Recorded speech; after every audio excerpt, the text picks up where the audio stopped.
Saya pernah diangkat luar biasa. Sepele, hal sepele. Waktu saya sekolah Alkitab, saya pernah sharing.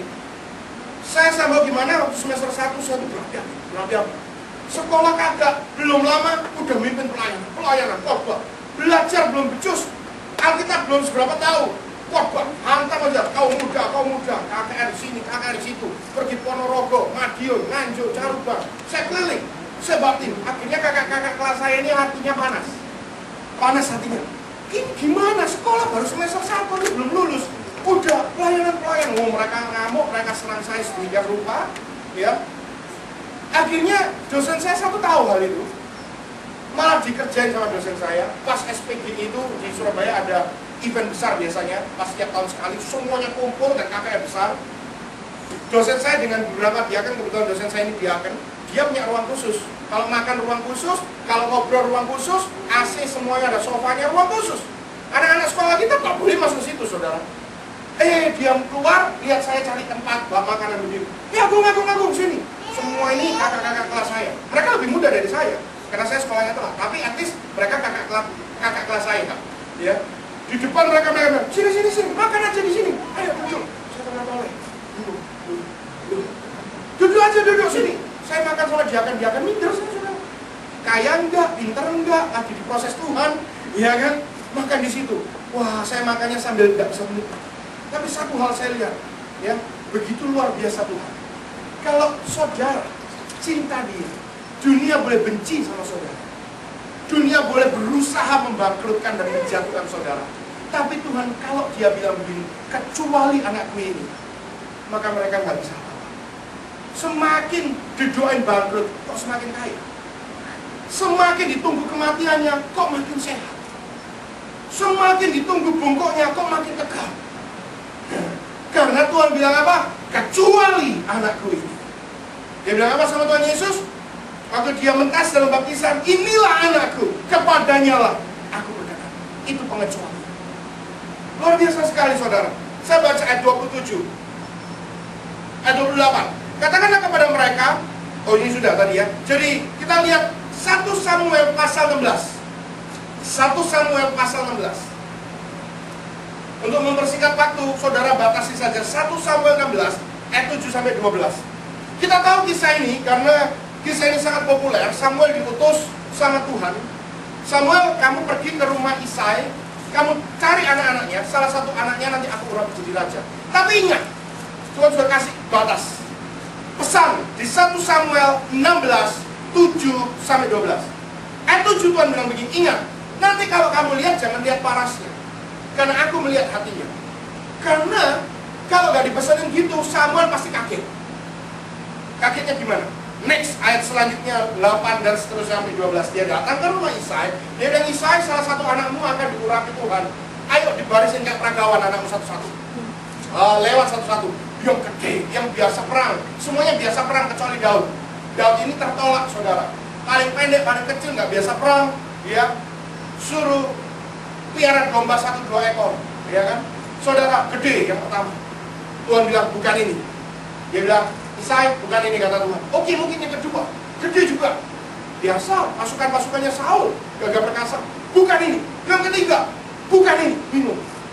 Sama juga bingung. Cuman ini, enggak sih. Ya kalau enggak mana? Yang satu ada di ladang. Isai nggak ngomong, tapi pikirannya Isai gitu. Masa dia? Iya kan? Masa Daud?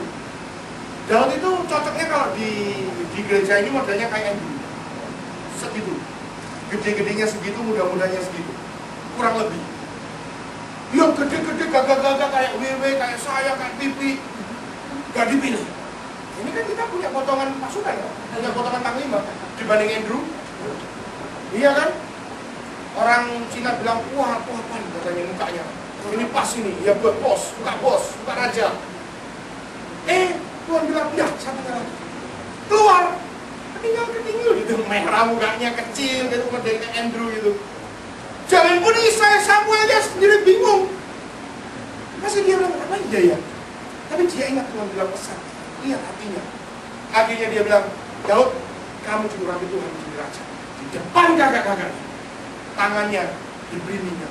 Dan sejak itu Tuhan katakan, roh Tuhan ada pada Daud.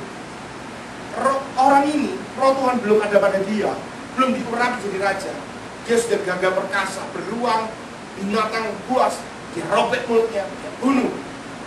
Apalagi setelah dia diurapi jadi raja. Orang ini dipilih Tuhan, dikecualikan Tuhan. Why? Karena orang ini spesial. Apanya yang spesial? Hatinya.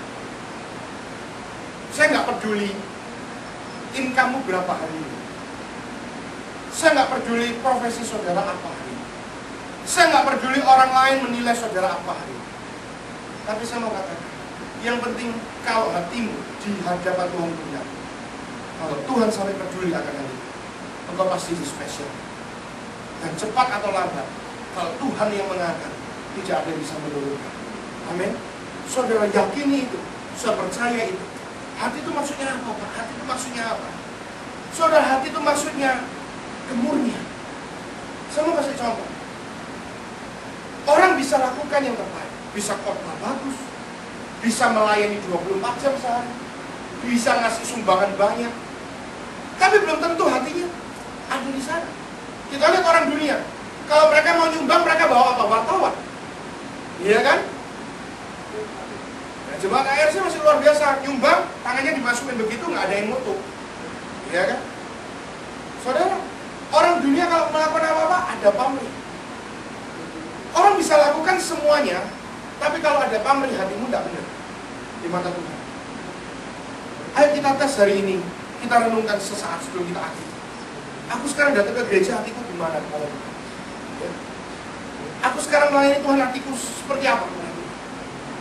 Tuhan melihat hati jauh. Saudara, Matius 22:14 katakan, sebab banyak yang dipanggil, tetapi sedikit yang dipilih. Wah, orang Kristen hari-hari ini banyak, ya oh banyak. Gereja sekarang puluhan ribu udah biasa. Tapi masalahnya Tuhan bilang banyak yang dipanggil, tapi yang dipilih sedikit. Banyak yang Kristen, yang masuk surga sedikit. Loh, Pak masa jadi Kristen masih tidak bisa masuk surga? Lihat Tuhan bilang apa? Pertama kali Tuhan bilang, yang akan aku hakimi. Dia bilang apa? Rumah ibadah orang lain, agama lain.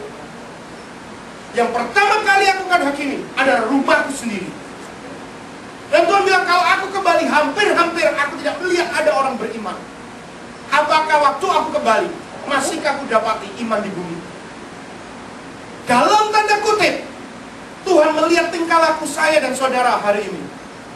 A big question mark, tanda tanya besar. Dalam kata lain, tanda kutip Tuhan ragu-ragu.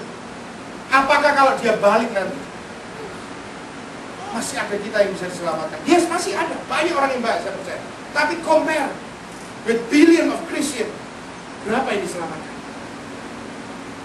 Ayo, jangan sampai kita sia-sia. Jangan sampai kita sia-sia ikut Tuhan. Bilangan 14, benar. Saya kasih contoh beberapa hal. Bilangan 14 ayat 24. Tetapi hambaku Kaleb, karena lain jiwanya yang ada padanya, dan ia mengikuti aku dengan sepenuhnya, akan kubawa masuk ke negeri yang dimasukinya itu, dengan keturunan akan memilikinya. Keturunannya akan memilikinya. Sekali lagi, di dalam hal ini ada kata apa? Hambaku Kaleb yang mengikut aku dengan sepenuh hati.